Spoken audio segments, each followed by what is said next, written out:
I was walking through the ER when a terrified woman grabbed my arm and whispered, "That's not my husband, but he's telling everyone he is. Please," she begged in broken English. "He take me from my apartment 3 days ago. They want my kidney." Bruises circled her wrists like bracelets, and a strange injection mark dotted her neck. I checked her chart quickly. Elena Petrova, 28, rare blood type, AB negative with uncommon HLA markers. My stomach dropped. I'd coordinated transplants at Lakeside Memorial for 6 years, and I knew exactly what made her special. Perfect compatibility with our wealthiest transplant patient. I glanced at the well-dressed man watching us from the nurse's station. Dr. Nikolai Volkov, our newest transplant surgeon with credentials even the board couldn't question. He caught my eye and approached with practiced confidence, his smile never reaching his cold eyes. "Ah, Mrs. Petrova is confused from the sedatives," he explained smoothly. "We discussed this, darling. The donor evaluation is routine." He placed a possessive hand on Elena's shoulder, making her flinch. "My wife fears hospitals." I forced a smile while pressing the silent security button beneath the bed rail. "I need to run some tests before pre-op," I said, my voice steadier than my hands. "Hospital protocol requires private patient interviews." His jaw tightened almost imperceptibly. "Of course. I'll wait outside."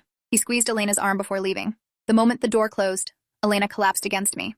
"Please help," she whispered. "I am not his wife. I clean houses.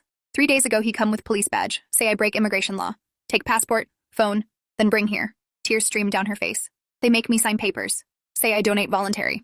My mind raced. This was organ trafficking happening right here in our hospital. I'd read reports of black market kidney operations in developing countries, but never imagined facing it personally. I thought of Dmitry Volkov, the tech billionaire who'd been moved suspiciously to the top of our transplant list last month. Same last name as our new surgeon. The connection clicked into place. I heard footsteps approaching and whispered urgently, "I'll help you. Don't sign anything else." I grabbed her chart and started writing as Dr. Irene Walsh, head of transplant ethics, entered. I'd texted her 911 the moment Volkov left. "Compatibility issue," I muttered, tilting the chart so Irene could see my real note. "Trafficking victim. Not wife. Call police." Irene's expression never changed, but she squeezed my arm in understanding. "Let's run additional blood work," she said loudly. "We need to check enzyme levels before proceeding." I wheeled Elena's bed toward the lab, deliberately taking the long route past security. Officer James Davis was working today. We'd dated briefly last year before deciding we made better friends. He noticed my distress signal, 3 quick taps on my ID badge, and followed discreetly. Dr. Volkov intercepted us near radiology. "Where are you taking her?" he demanded, his accent thickening with anger. "The evaluation tests are complete." "New protocol for foreign-born donors," Irene replied calmly. "We need to rule out tropical diseases that might affect transplant viability." His eyes narrowed dangerously. "This delays the procedure unnecessarily. Mr. Volkov has waited long enough." "Your brother can wait another day," I said, watching his face pale at my knowledge of their relationship. "Patient safety comes first." He recovered quickly. "You misunderstand. Dmitry is my cousin, not brother. But the damage was done." He'd confirmed the connection. Elena suddenly screamed and clutched her stomach, doubling over in apparent pain. I realized immediately she was creating a distraction. As staff rushed to help, I slipped Officer Davis the note I'd prepared explaining everything. The next hours passed in controlled chaos.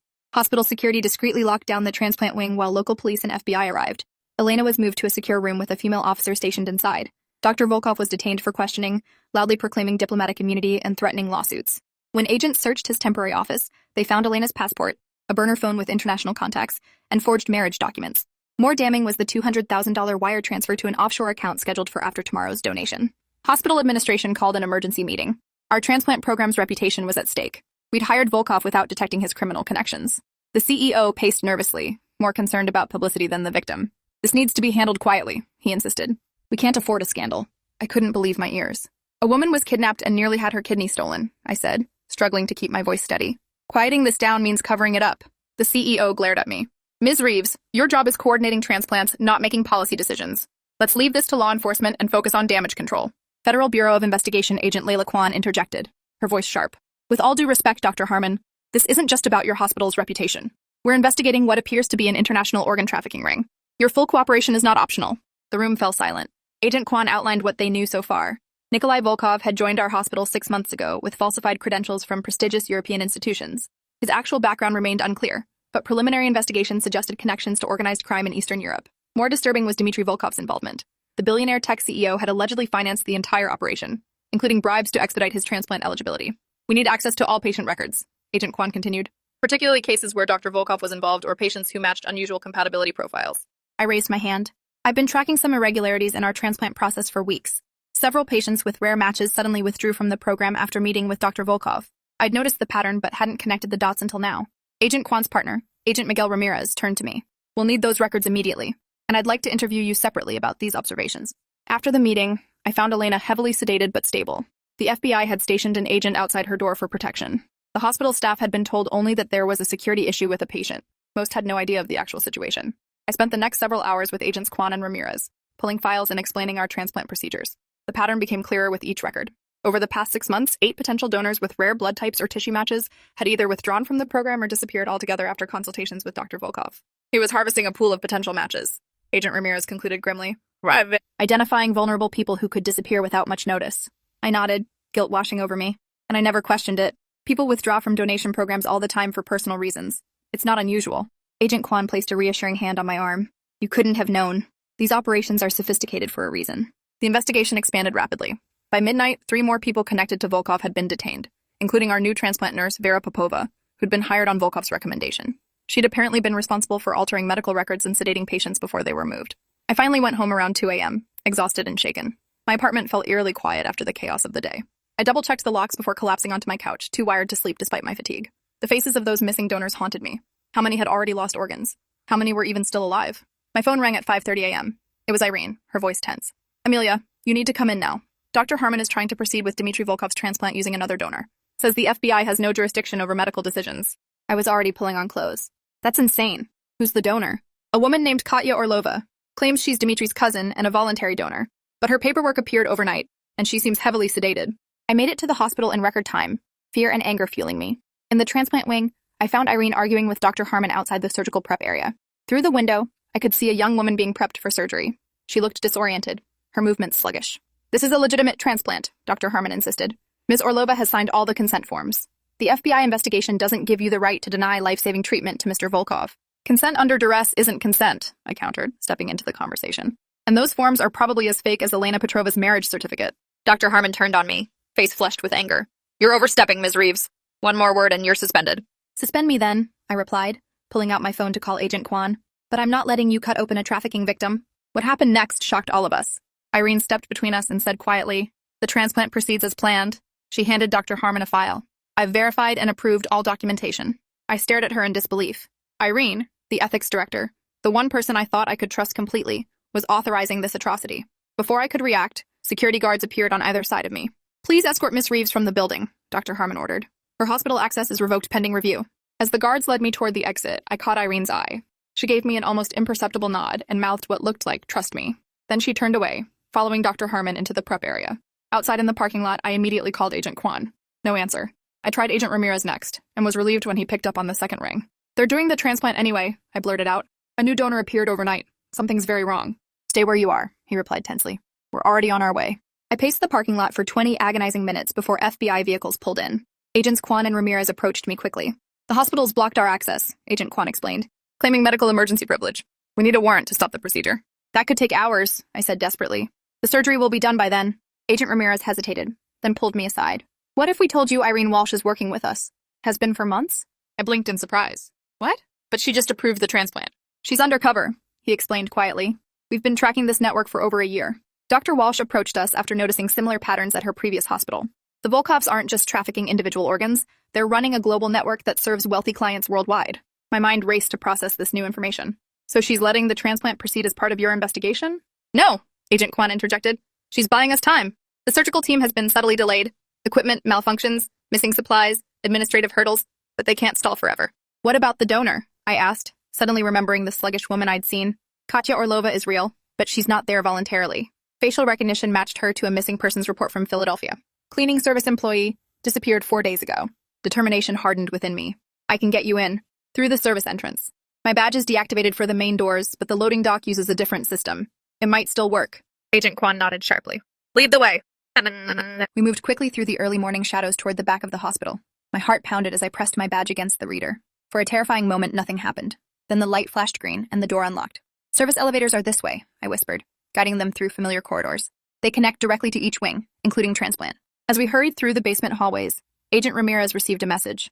Irene says they're moving Katya to OR4 now. Dmitry Volkov is already under anesthesia. We stepped into the service elevator, tension thick in the small space. I pressed the button for the surgical floor, praying we weren't too late. When the doors opened, we found chaos. Irene stood arguing loudly with Dr. Harmon, while nurses and technicians looked on uncomfortably. The compatibility tests are inconclusive, she insisted. We cannot proceed without confirming tissue matching. The tests were already done, Dr. Harmon snapped. You're deliberately obstructing this procedure. People are waiting. Irene spotted us over his shoulder, her relief visible for just a moment before her professional mask slid back into place. Dr. Harmon turned and saw the FBI agents approaching, his face draining of color. "This is a restricted area," he stammered. "You can't—" Agent Kwan cut him off, displaying her badge. "FBI. This procedure is halted pending investigation of organ trafficking." The surgical team froze. Dr. Harmon's mouth opened and closed several times before he found his voice. "This is outrageous! Mr. Volkov is a respected businessman who paid $2 million to jump the transplant list and steal a kidney from an unwilling victim." Agent Ramirez finished, unfolding a document. "We have a warrant to halt this procedure and seize all related medical records." Everything happened quickly after that. Additional agents arrived and secured the surgical wing. Katya Orlova was taken to recovery, where she gradually emerged from sedation, confused and terrified. Dmitry Volkov, still unconscious, was placed under guard in a private room. Dr. Harmon was escorted to an interview room for questioning. I found Irene in her office, looking exhausted but relieved. "I'm sorry I couldn't tell you," she said quietly. "We couldn't risk compromising the investigation. You let me think you'd betrayed everything you stand for," I replied, still processing the deception. "I understand why, but it hurt," she finished for me. "I know, and I'm truly sorry for that." I nodded, accepting her apology. "How deep does this go? How many people in the hospital are involved?" She sighed heavily. "We've identified at least 4 staff members directly involved, including Dr. Harmon. He wasn't just protecting the hospital's reputation, he was being paid to facilitate these transplants." The revelation struck me like a physical blow. Dr. Richard Harmon, CEO of Lakeside Memorial, respected physician with decades of service, was actively participating in organ trafficking. The betrayal cut deep. "There's more," Irene continued grimly. "This network has operated in at least 6 hospitals across 3 states. Hundreds of victims, Amelia. Some coerced into voluntary donation through threats or financial pressure. Others simply taken, their organs harvested, and their bodies disposed of." Horror washed over me as I thought about the missing donors from our program. "What about the others? The people who disappeared from our transplant registry?" Irene's expression darkened. "We're still searching. 3 have been located alive. 1 was found deceased last month in a motel room missing a kidney. The others, we don't know yet." The next few days passed in a blur of interviews, evidence collection, and media frenzy. Despite the hospital's attempts to control the narrative, the story broke nationally. "Organ trafficking ring exposed at prestigious hospital," screamed the headlines. Our phones rang constantly with journalists seeking exclusives. Elena Petrova recovered gradually, both physically and emotionally. With the FBI's help, her immigration status was adjusted to allow her to remain in the country legally. She provided crucial testimony about her abduction and the forged documents. Katya Orlova told a similar story. Grabbed from outside her apartment building, kept drugged in a motel for days, then brought to the hospital as a family donor. The investigation expanded rapidly. Financial records revealed an elaborate network spanning multiple countries. Wealthy clients paid millions for guaranteed organs, often bypassing years-long waiting lists. The Volkov brothers, and DNA tests confirmed they were indeed brothers, not cousins, had connections to criminal organizations throughout Eastern Europe and Asia. A week after the initial arrest, Agent Kwan called me into a secure conference room at the FBI field office. Maps and photos covered the walls, a visual representation of the trafficking network they'd uncovered. "We found another facility," she explained, pointing to a remote location marked on the map. "A private surgical center in upstate New York. According to financial records, they've been doing off-the-books transplants for at least 3 years." "How many victims?" I asked, dreading the answer. "We don't know exactly," Agent Ramirez replied, "but we've identified at least 28 patients who received organs there. All wealthy, all connected to the Volkovs in some way. And the donors?" His expression darkened. "No records of donors," which suggests they weren't keeping track because they didn't need to. These weren't people who were coming back for follow-up care. The implication hung heavy in the air. People taken, organs harvested, bodies disposed of. Tears burned behind my eyes as I thought of all those lives ended for the profit of the already wealthy. "We're planning a raid," Agent Kwan continued, "and we'd like you to consult. Your expertise in transplantation could help us understand what we find there." I agreed without hesitation, though the thought terrified me. What horrors would we discover?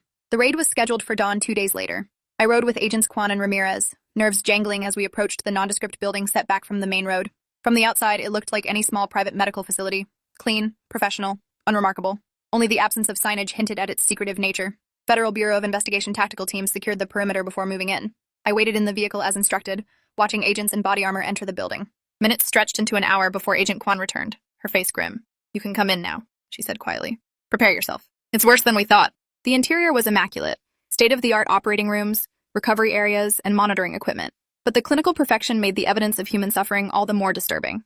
In one room, patient files detailed dozens of transplant procedures with clinical precision, but no identifying information for the donors. In another room, personal effects, wallets, phones, clothing, were cataloged and stored in plastic bins. "These belong to the victims," Agent Ramirez explained. "They keep them in case they need to stage accidental deaths or create false trails." Most disturbing was the small morgue in the basement. 3 bodies lay in cold storage, each marked only with blood type and organ viability notes. No names, no dignity, just parts to be harvested. I stepped outside, gulping fresh air, fighting nausea. Agent Kwan followed, giving me space but staying close. "I've been doing this job for 15 years," she said after a while. I thought nothing could shock me anymore. I was wrong. How many? I managed to ask. Based on the records we've found so far, at least 65 people in the past 2 years. And this is just one facility. The enormity of it crushed me. 65 lives ended for their organs. 65 families wondering what happened to their loved ones. And somewhere, 65 recipients who either didn't know or didn't care where their new organs came from. We need to identify them, I said finally. The victims deserve that much. We will, she promised. That's why we need your help reviewing the medical records. You might see patterns or details we'd miss. The next several weeks blurred together in a haze of evidence review, witness interviews, and gradual revelations. The Volkov's network was more extensive than anyone had imagined, with connections to legitimate hospitals, private clinics, and organ procurement organizations. The victims came primarily from vulnerable populations, undocumented immigrants, people experiencing homelessness, those in financial distress. One discovery hit particularly close to home. Records from the private clinic included notes about an arrangement with Lakeside Memorial that predated Nikolai Volkov's arrival. Someone had been feeding them information about potential matches for years. Dr. Harmon wasn't just accepting bribes, Agent Kwan explained during one of our evidence review sessions. He was an active participant from the beginning. He helped create the network. The betrayal cut deep. I'd worked with Dr. Harmon for 6 years, trusted him, respected him. He'd written my recommendation for graduate school, attended my father's funeral, mentored me through difficult cases. And all that time, he'd been participating in what amounted to murder for profit. As the case built toward prosecution, I struggled with my role at the hospital. The transplant program had been temporarily suspended pending a complete review and restructuring. Many staff members had left, unable to face the scrutiny or unwilling to rebuild from the ashes of scandal. I considered leaving too, even applied for positions at other hospitals. But something kept me from accepting any offers. Irene found me in the empty transplant coordination office one evening, staring at the wall of patient photos. People who'd received legitimate transplants over the years, their lives transformed by the gift of donation. Thinking of leaving? She asked gently. I nodded. How do we come back from this? How do we ask people to trust us again? She settled into the chair beside me. By earning that trust. By building something better from the ruins. The new administration is committed to transparency and ethical practice. But will it be enough? I asked. People died, Irene. Because of systems we were part of. Yes, she agreed soberly. And that can't be undone. But what happens next is still within our power to shape. The federal prosecution moved forward methodically. Nikolai and Dmitry Volkov, Dr. Harmon, and 16 others faced charges ranging from fraud to kidnapping to murder. The evidence was overwhelming, with financial records, medical documentation, and victim testimony creating an airtight case. Elena Petrova and Katya Orlova both agreed to testify, despite threats against them and their families. I sat with Elena during her preparation sessions with the prosecutors, offering support as she relived her traumatic experience again and again. Why did they choose me? She asked one afternoon, her English much improved after months of classes. So many people in the world. Why me? I explained the rare combination of blood type and tissue markers that made her a perfect match for Dmitry Volkov. It's like winning a terrible lottery, I said. The odds of that specific compatibility are incredibly small. She nodded slowly, absorbing this. In my country, we say some coincidences are fate. Maybe this was mine. Not to lose my kidney, but to help stop these men. Her resilience humbled me. Despite everything she'd endured, she found meaning in her role in bringing down the trafficking network. The trials began 11 months after Elena first grabbed my arm in the ER. I testified multiple times, explaining the transplant process, the rarity of certain matches, and the impossibility that these donations were legitimate. Medical records showed sedation levels that would prevent informed consent. Forged documents fell apart under expert examination. Dr. Harmon maintained his innocence until confronted with financial records showing millions flowing through offshore accounts. His testimony then shifted to minimizing his involvement, claiming he only looked the other way rather than actively participating. But email records told a different story, detailed discussions about potential donors and their suitability for harvest. I was in the courtroom when the verdicts were read. Guilty on all counts for the Volkov brothers, Dr. Harmon, and most of their associates. Nikolai and Dmitry Volkov received multiple life sentences. Dr. Harmon, despite his attorney's arguments about his age and community standing, was sentenced to 40 years, effectively a life sentence for a man in his 60s. Outside the courthouse, reporters swarmed around the prosecutors, victims, and investigators. I stood to the side with Irene, watching Elena speak briefly to the cameras, her head held high as she described her hope that the verdicts would bring some peace to the families of those who hadn't survived. What happens now? I asked Irene as we walked away from the media frenzy. Healing, she replied. For the victims? For the hospital? For all of us who were part of this story. The rebuilding of Lakeside's transplant program began slowly. External audits, new protocols, ethical oversight committees with actual authority. I decided to stay, accepting a new position as Director of Transplant Ethics and Advocacy, a role created specifically to prevent future abuses. My first initiative was establishing a memorial for the victims of the trafficking ring, a quiet garden on the hospital grounds with a simple stone marker, in remembrance of those whose lives were taken. May their memory inspire our commitment to ethical care and human dignity. Elena visited the memorial on its dedication day. She'd started nursing school, determined to transform her experience into a career helping others. We stood together in the gentle sunshine, reading the names of those who had been identified. Too many remained unknown, represented only by blank spaces on the stone. When I grabbed your arm that day, she said quietly, I had no hope left. I thought I would die in that hospital. I remembered her desperate grip, the terror in her eyes. I almost kept walking, I admitted. I almost convinced myself you were just confused from medication. She turned to me, her expression serious. But you didn't. You stopped. You listened. Sometimes that is all it takes to change everything. 1 year after the sentencing, I received a letter from Dr. Harmon. I nearly threw it away unopened, but curiosity won out. His handwriting, once familiar on patient charts and evaluation forms, now seemed like the script of a stranger. I don't expect forgiveness, he wrote. What began as a single compromise to help one desperate patient cascaded into unforgivable crimes. I tell myself I never meant it to go so far, but intentions count for nothing against actions. You were right to stop it. I was wrong in every way that matters. I never replied. Some bridges once burned cannot be rebuilt, nor should they be. Instead, I channeled my energy into reform. Our transplant program eventually reopened with unprecedented transparency. Every donation was verified through multiple independent channels. Every recipient knew exactly where their gift of life originated. Elena graduated from nursing school with honors and joined our staff, bringing unique insight to her work with transplant patients. Katya returned to her home country but stayed in touch, sending occasional updates as she rebuilt her life. The FBI investigation continued to uncover connections to the trafficking network, resulting in additional arrests and the rescue of more potential victims. Agent Kwan called periodically with updates, and I provided consultation on new cases that intersected with medical systems. On the second anniversary of that day in the ER, I stood again in the memorial garden. New names had been added as victims were identified, each representing a life cut short by greed and ethical failure. I placed a small stone on the marker, following the Jewish tradition I'd learned from Irene, a sign that someone had visited, that the dead were remembered. A voice behind me said, "It never gets easier, does it?" I turned to find Agent Kwan, looking much the same despite the passing years. "No," I agreed. "It shouldn't get easier. That's how we make sure it doesn't happen again." She nodded, understanding. "The network is dismantled, but the conditions that allowed it to flourish still exist. Desperate patients, shortage of organs, medical systems driven by profit. Then we keep working," I said simply. We remember that moment of choice, to walk past or to stop, to look away or to see, to remain silent or to speak. We stood together in the quiet garden, honoring those who had no choice, and recommitting to the choices still before us.